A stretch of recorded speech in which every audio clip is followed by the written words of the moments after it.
Okay, here we go. Welcome to Jen's first live, which isn't really live. What we're going to do today is talk about self-hypnosis, what it is, why it is, and why we would want to know how to utilize it on purpose with purpose.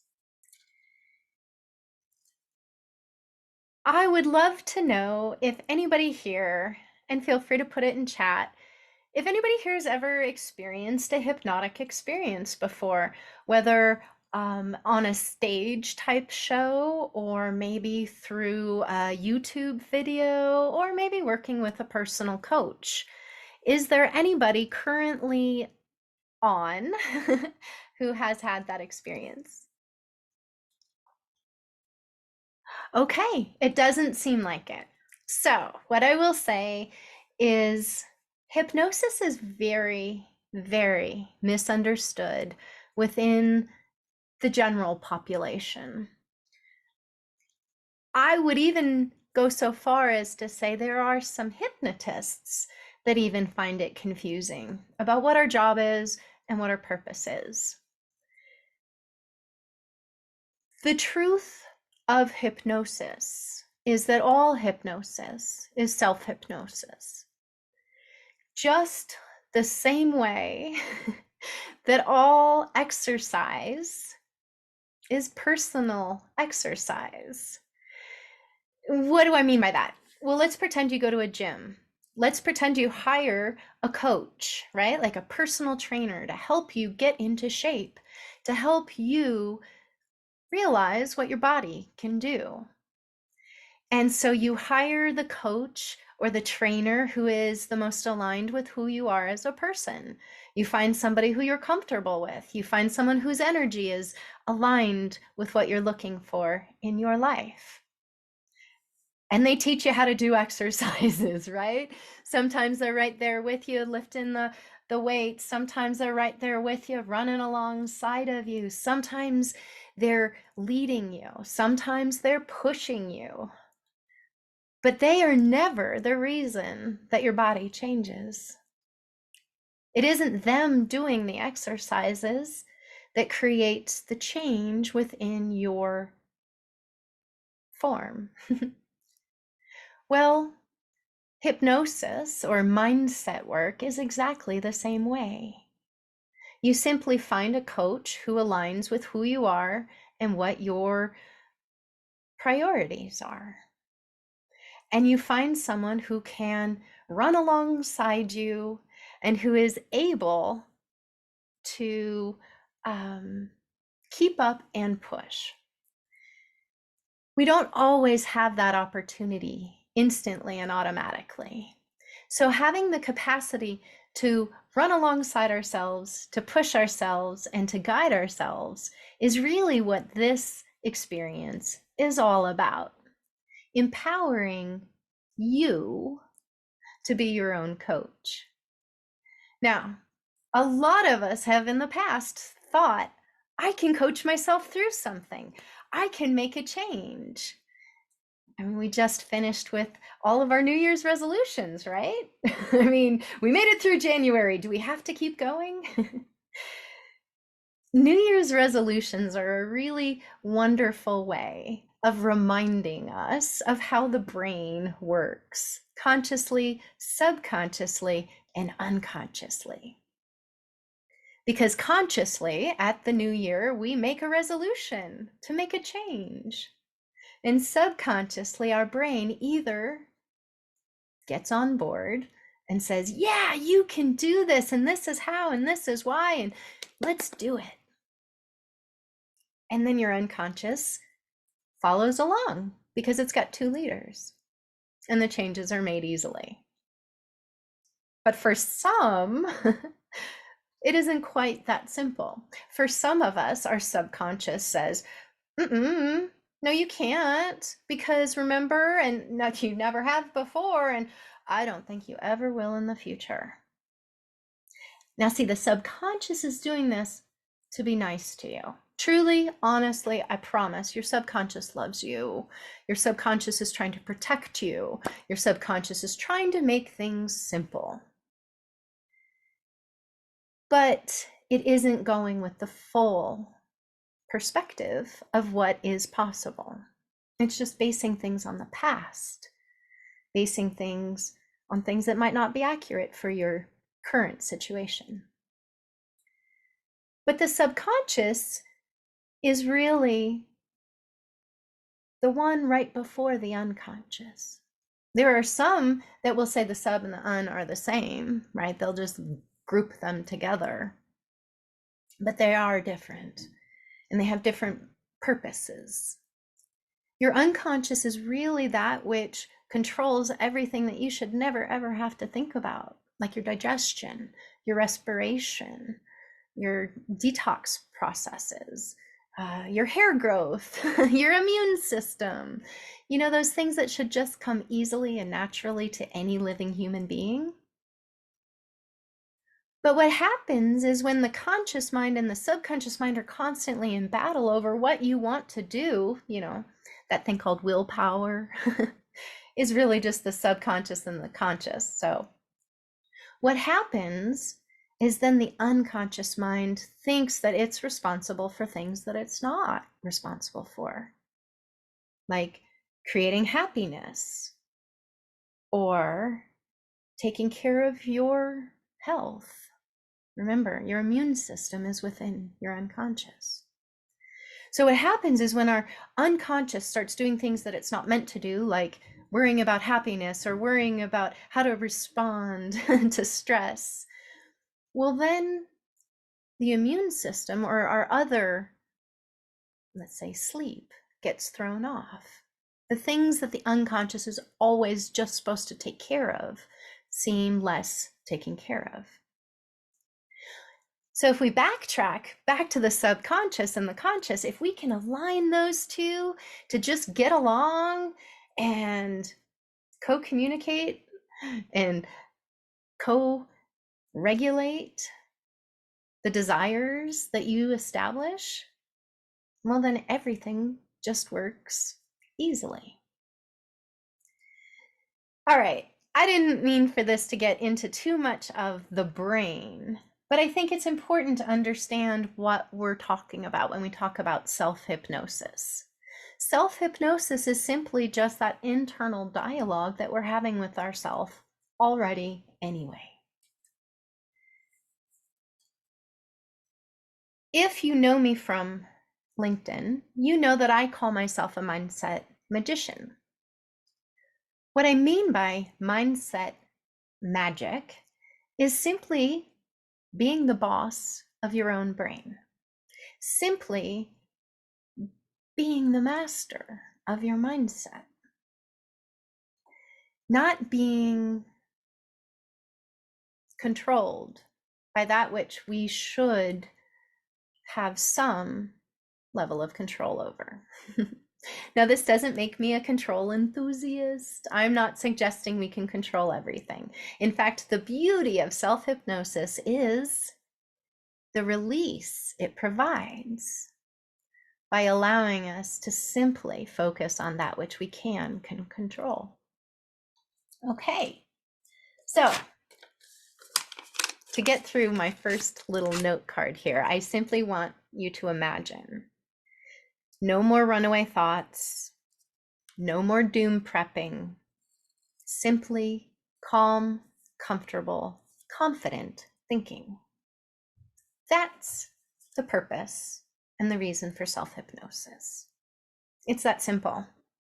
Have you ever known somebody who simply just got through life easily without being stressed all the time? In fact, if you didn't know what was going on behind the scenes, you might think they just lived an easy, blessed life. It's true, there are those who might have that, but really the truest sense of that is from those who have the capacity to simply respond rather than react. They can connect to their greatest good rather than being drawn back into the icky sticky of a rut. So that's the basis of what we're going to do. Any questions at this point? It's fine if not. I'll simply say, there's a great quote by Wayne Dyer. Sorry, nerves. They tie my tongue on occasion. Wayne Dyer said, prayer is talking to God, and meditation is listening. And I believe both of those statements 100% are accurate. I would respectfully like to add that self-hypnosis is the game planning with your highest power, your creator, whatever you want to call that.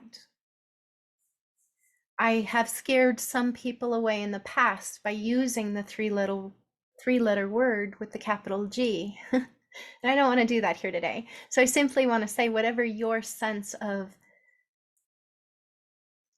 the most right, the most powerful, the most good, that is within the power of game planning within self-hypnosis.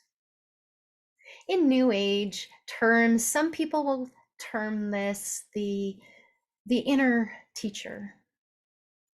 I think it's Kyle Gray who does a lot of oracle cards with angel themes, and he talks about how you tune in to your inner teacher. My perspective is that I will help you tune in to your wisest one, the version of you who is the most knowing, and I believe the most connected to your creator. But that's a personal choice that you make when you choose to do self-hypnosis. Some simply connect with their subconscious wisdom. The subconscious is a limitless database that records every single moment from your birth to your death. And some are recognizing that that limitless database goes back pre-birth and post-death. Again, based on your own personal belief system. I'm not here to change anybody's beliefs. I'm here simply to help you tap into more of what you believe.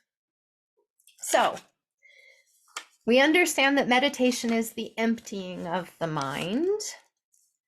I propose that could be restated. That meditation isn't simply the emptying of the mind. It is the recognition that every thought isn't serving your greatest good. We already know not every thought is true. Not every thought is accurate. That will just come to this practice understanding. It's one of the reasons people do meditation and prayer, is so that they can find the accuracy within their thoughts. Self-hypnosis takes that simply a little bit deeper into action planning thoughts and beliefs and changing them proactively. For example, let's pretend somebody believes and thinks, I can't quit smoking. I'm a smoker.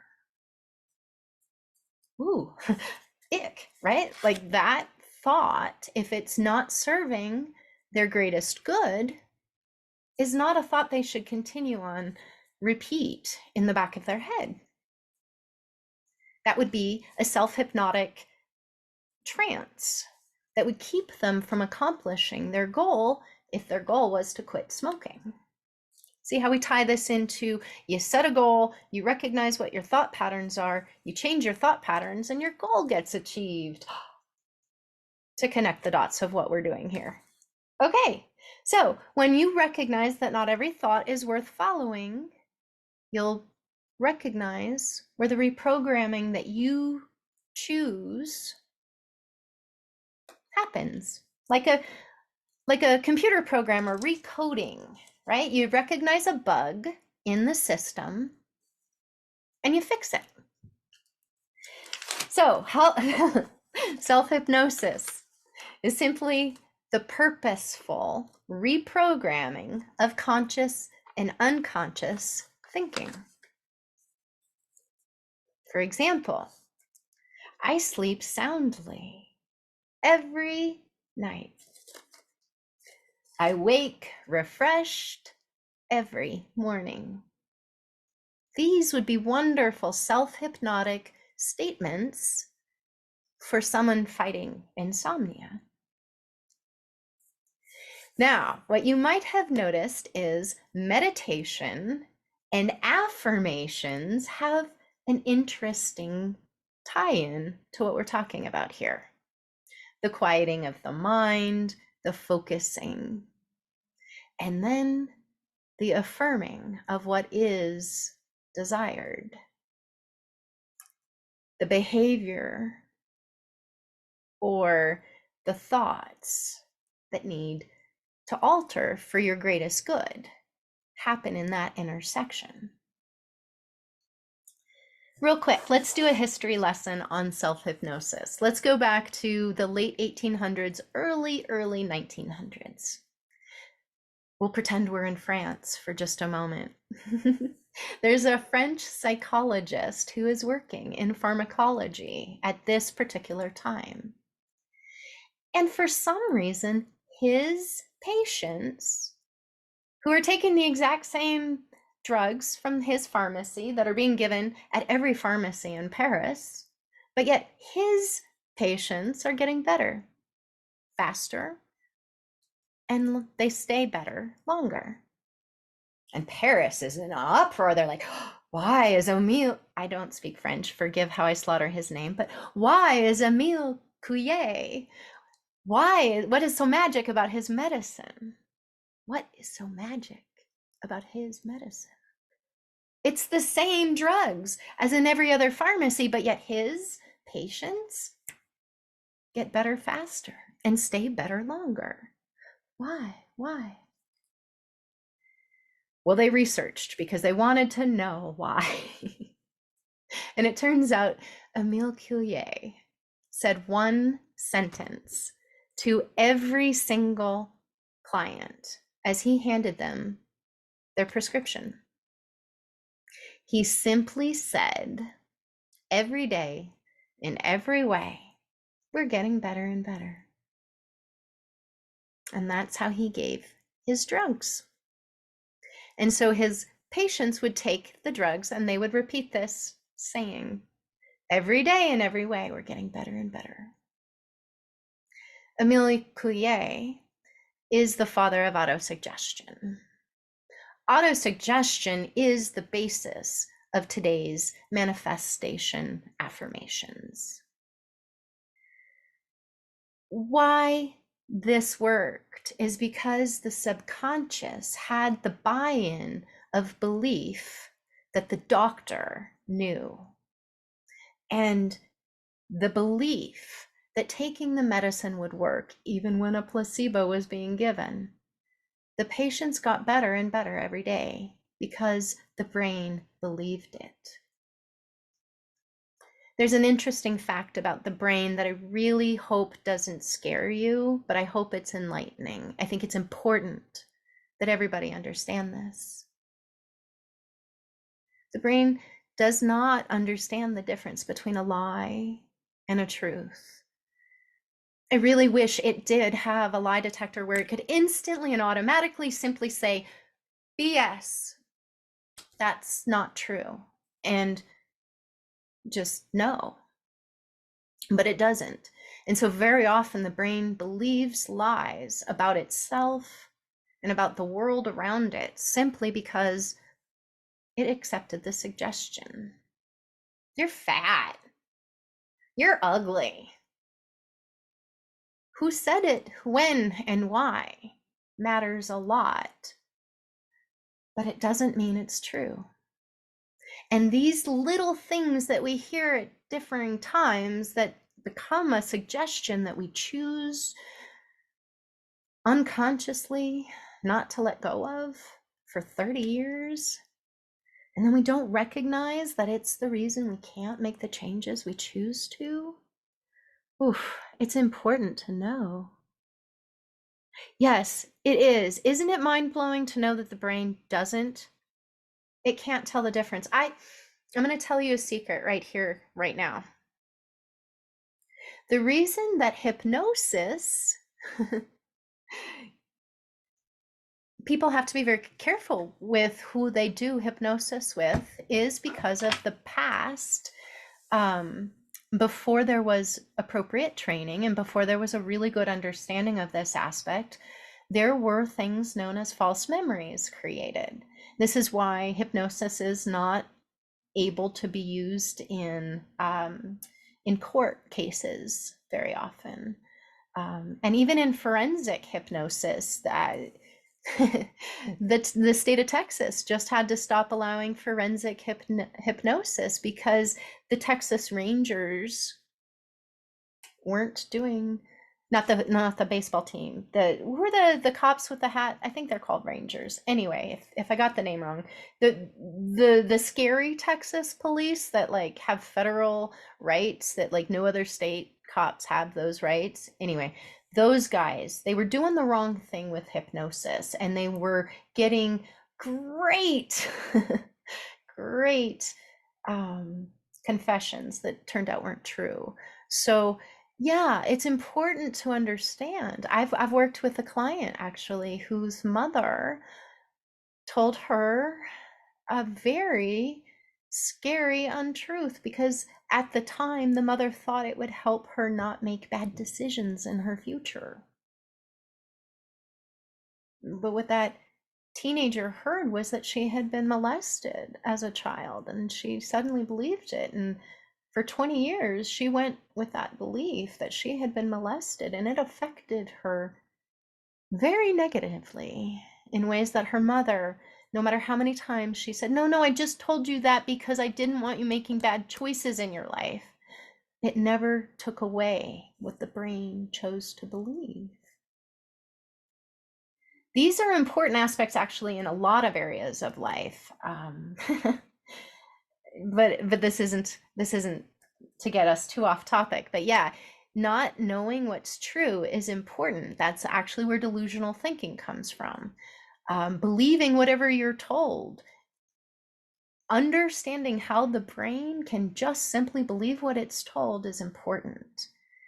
And honestly, one of the reasons that I think it's important that every single person feel what it feels like to experience a deep state of hypnosis is so that they can recognize it sooner in the light stages. Because every single day we go into and out of hypnosis regularly, whether we mean to or not. Naturally, when we go to sleep every single night and when we wake up every single morning, or whenever you go to sleep, if it's not at night, and whenever you wake up, if it's not in the morning, the brain in that transition point from asleep to awake is a hypnotic state. It's one of the reasons why hypnosis was considered a sleep state way back when. Okay, so that's enough history, right? I didn't mean any of that to sound scary. There's so much fear associated with understanding the brain. I don't want to cause more of it by demystifying it. There are people who believe that hypnosis is mind control because of the fact that they don't understand how to control their own mind. I believe by truly understanding how to go into self-hypnosis on purpose with purpose, it allows you to more quickly and easily recognize and reject when you choose not to. Politics, news, commercials, anything really. Our friendships can be very, very hypnotic, even when they don't mean to be. So, isn't this fun to know that you're going to get all of that? Oh my goodness, it's 3:27. which means we have 6 minutes. This is a perfect time for me to share my screen and talk about different ways that people have done self-hypnosis in the past. Now, my hope is, and Val, hopefully you can let me know in the chat, all you see hopefully is my Necker cube. Is that correct? Or are you seeing a bunch of other stuff too?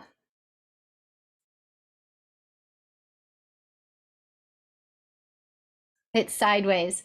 That's okay. Since you're the only one here, if you don't mind, would you tell me in the chat, is the Necker cube facing my logo down at the right, or is it facing the word cube up at the left?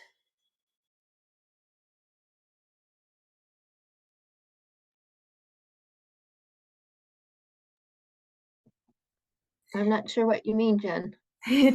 I just realized. Thank you.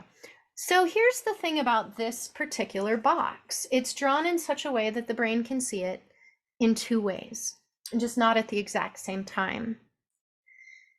This box doesn't actually have a visual indicator as to which way is the correct way. So this box isn't technically black and white. I mean, yes, the image is in black and white, but you know what I mean. For example, we are, as children, were taught in black and white terms, right? We were taught in yes, no answers. We were taught in true, false perspectives. Even we were taught the sun rises in the morning and sets at night. That's not true. We rotate around the sun, and so our perspective of it changes, right? So this box is a great metaphor for seeing things that can shift. So as you look at it, Val, and as I ramble about it, and as you just allow your focus to focus on it, you may notice that the front of the box is either facing down or the front of the box is facing up, because it's kind of a 3D box. Do you see that?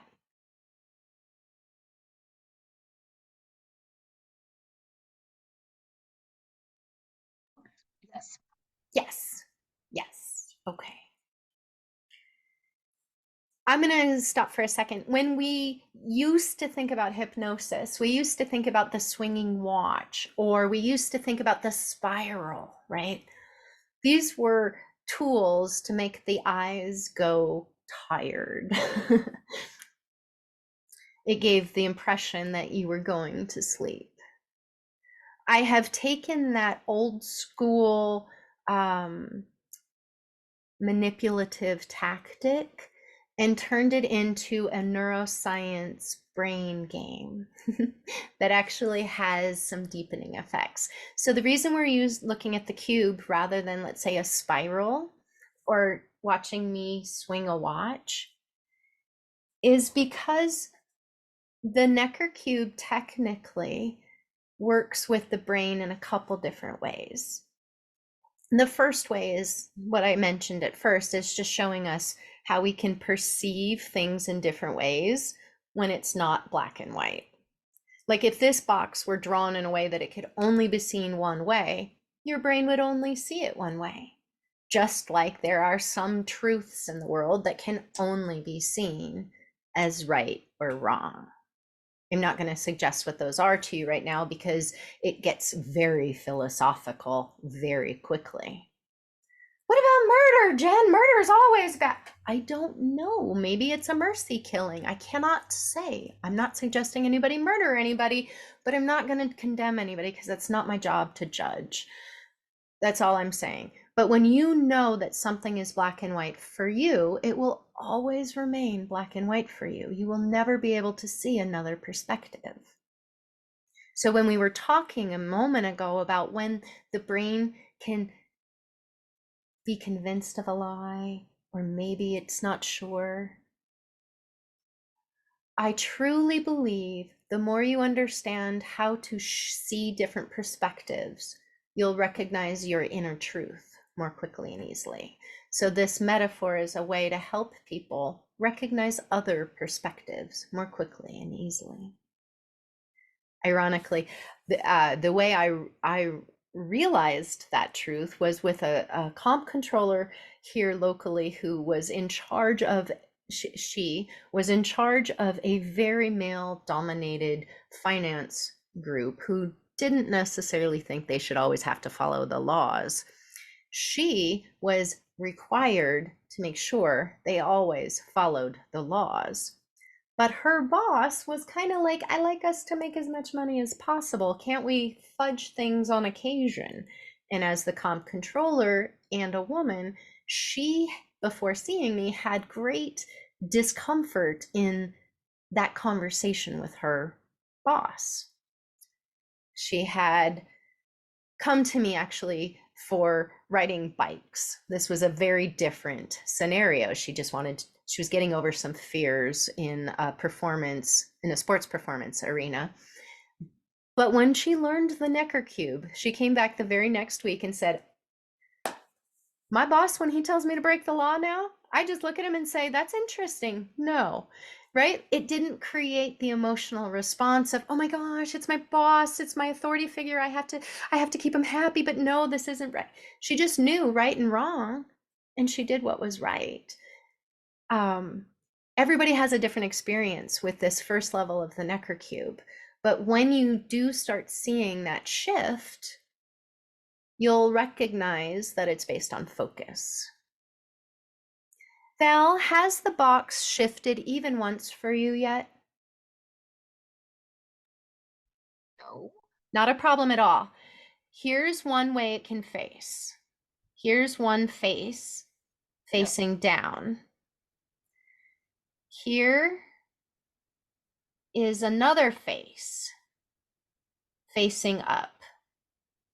If you focus your eye here and allow everything else to blur out, you'll notice that the darker lines are facing the word cube and the lighter lines are facing the logo. Yes. And it might just shift real quick once you see that it can. It might almost be like a blank where you're like, did it happen or did it not? Is it, No, I saw the lighter lines closer to the logo from the beginning. Okay. Focus your eyes right here on this little portion where the arrow is. And allow the box to shift up to cube. And it may be like, no, I want to drag down to the logo. And you'll just be like, no, shift up, shift up, shift up. Okay. And you'll see it eventually shift up gently. And then it'll drag back down, which becomes the next portion of the benefit of this. It's a reminder that however we see something first is typically the way the brain will believe it's right. Even when we know that's not, there isn't a right or wrong. Like there's literally no right way or wrong way to see this.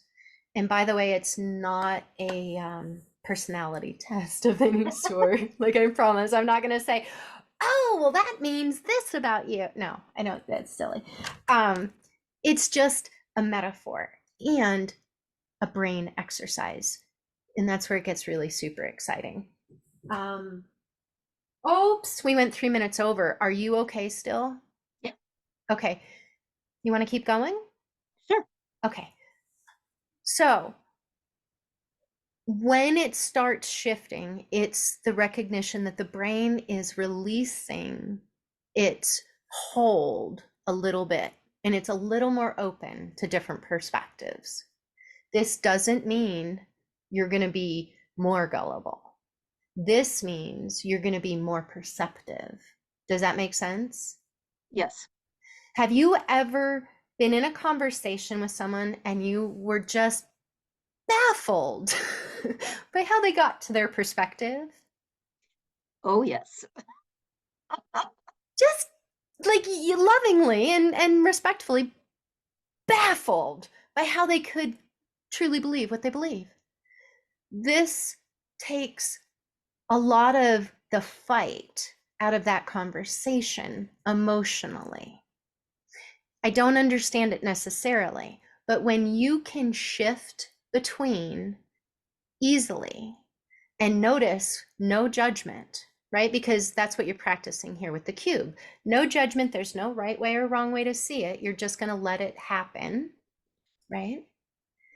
That starts happening in conversations. And what happens when we recognize that someone else has a different perspective that we don't necessarily have to change, it frees up the ability to simply be with that person in a different way.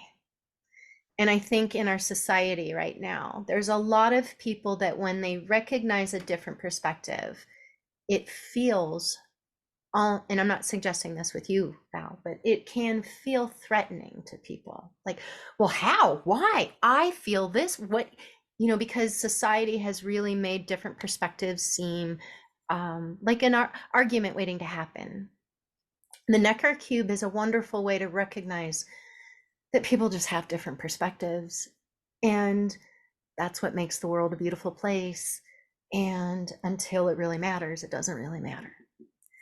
So I lovingly offer the Necker cube as a way to help people internally check into when does it really matter to you what another person sees in life, right? And for me, there are some black and white areas where it really matters. Knowing that it doesn't matter in the rest has been life altering and freeing for me personally. So I've noticed it with others, and I hope at the very least anybody who sees this might get that as well. The next step with the Necker cube, though, because the Necker cube has 3 benefits, and I promise it does lead us to self-hypnosis. But one of the coolest things about the Necker cube is that it is one of the only ways we can manufacture gamma brainwaves. Now, what do I mean by that? There are many different brainwaves, and I'm not going to pretend to be an expert. We've got alpha, beta, theta as our main. And there's a lot of understanding that our anxious thoughts happen in certain areas and our relaxed thoughts happen in other areas. But gamma is where our enlightened thoughts happen. Gamma is what lights up every aspect, every neural pathway. And it just says, aha, I get it. And so the benefit of waking up every neural pathway with that much electricity of, aha, I get it, is that it allows for new neural pathways to form and for new habits to quickly and easily be chosen. So if you've ever had an enlightened thought, that's what triggers gamma in the brain.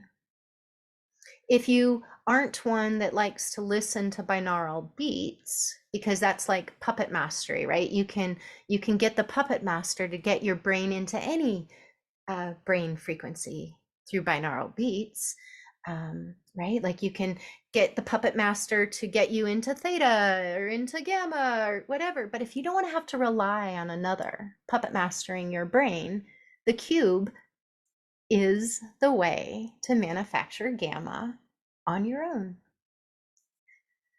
So the way that you do that, and it's, Val, I'm going to confess to you, it took me a year and a half. I don't want you to just go home tonight and then like beat yourself up if you don't get it tonight, okay? Promise me. Once you recognize that the cube can flip in 2 different ways, you will recognize that you are controlling it at a certain point.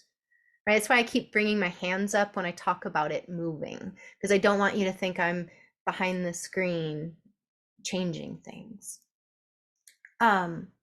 When you recognize it's your focus that shifts the cube, when you can get it to go slowly, oh, it is flipping.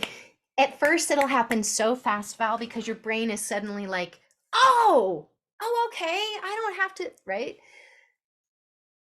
When you can get it to go slowly, and again, it took me a year and a half, but when you can get it to go slowly and on purpose from one position to the next, and then back again, and you can control it slowly. Gamma, aha. So why does that become important? Well, most self-hypnosis programs are actually very limited in how deep they can get you and how much insight they provide. So most people find self-hypnosis to be too limiting to bother learning. They'd rather go to the gym and pay someone to always show them the same equipment every time they have a new goal. Well, my business is to empower as many people as I can, not to walk the same people through the same equipment as many times as possible. So my goal is to help every single person to understand how to create the self-hypnotic empowerment of personal training on their own. I didn't really think about how long this would take me to explain, Val. And I'm grateful that you are the person that was willing to be present for my first attempt at a live, my first attempt at going through this as quickly as possible. I now know that I do need to plan it to be probably an hour. And I do know that I need to involve tech support in figuring out how to go live. So yay for dress rehearsals. But I promised that this would help us get into self-hypnosis. Way before you're creating Gamma with the Necker Cube, you can use it to get yourself into a self-hypnotic state. And that's simply a very relaxed and focused state of mind. Oh, I'm glad that you're enjoying it. Thank you. As you're looking at the cube and recognizing that it flips, I want you just simply to allow your focus to go as gently focused on the cube as possible. Not a hard focus, but a gentle focus, right? Like you let everything go fuzzy around the cube, right? So it's like one of those AI pictures where it's only the face you see and everything else is all blurred away around it. Just pretend the cube is the face and everything else around you, the room, around the computer screen, everything just fuzzes out and all you're looking at is the cube. And you allow your jaw to relax and you exhale fully. This is not the prettiest view, but as you exhale fully, just allow yourself to pause before your inhalation starts. As you exhale fully and completely, you are inviting a deeper inhalation. And inhalation is also inspiration. We inspire the lungs as we inspire our potential. We fill ourselves as we release the jaw and we release the exhale. Gently allow your eyes to close. As you inhale, allow the eyes to open, focusing only on the cube, seeing whichever way it's facing. And then allow it to shift and close your eyes as you exhale fully. I only believe pausing on the exhale after you have fully exhaled is appropriate for anybody with trauma in their background. That avoids the adrenaline and the cortisol building.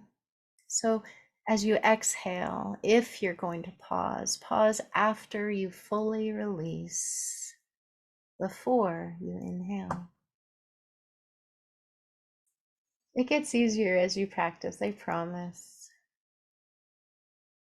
And as you notice, inhaling as you open, seeing the box without judgment, just recognizing whichever way it's facing, and closing as you exhale fully. There might come a time where you simply don't want to open your eyes anymore, and that's a wonderful place to begin saying, every day, in every way, I'm getting better and better.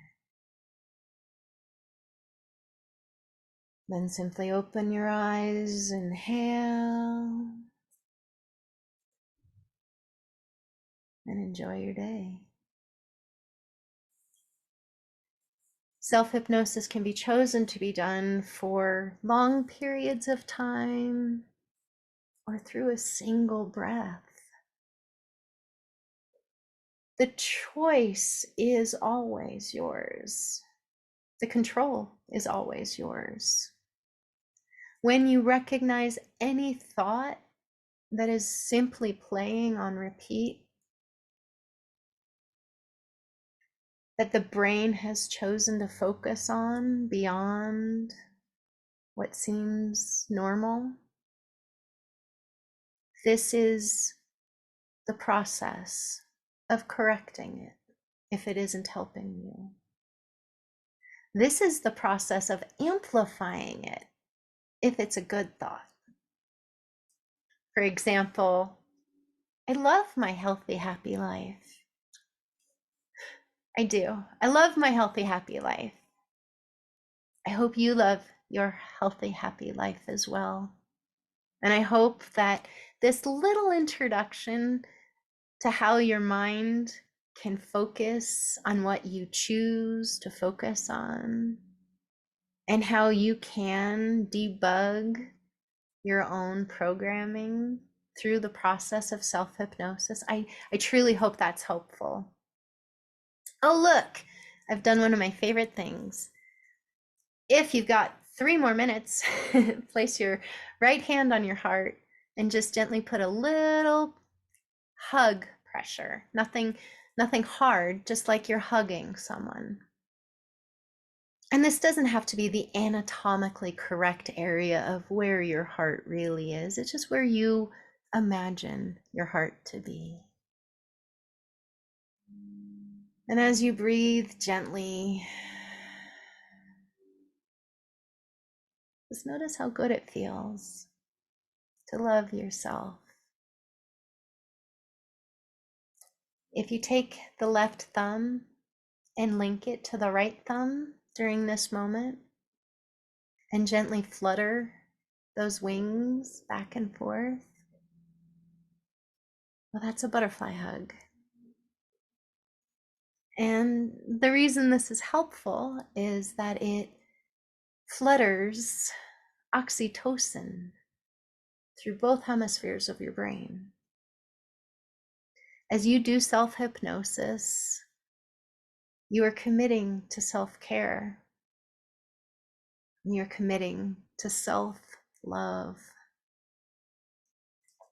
All love is self-love, reflected outward to others. The more you love yourself, the more you can love others, I promise. The more love you give yourself, the easier it is to just see how much love you provide to the rest of the world without even trying.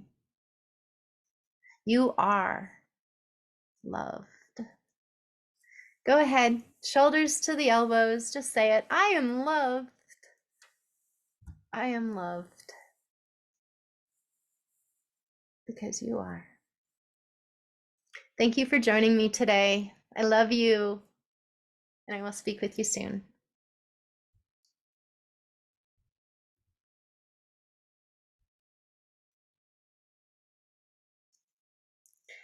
Val, unless you have any questions, I'm going to go ahead and stop the recording, okay?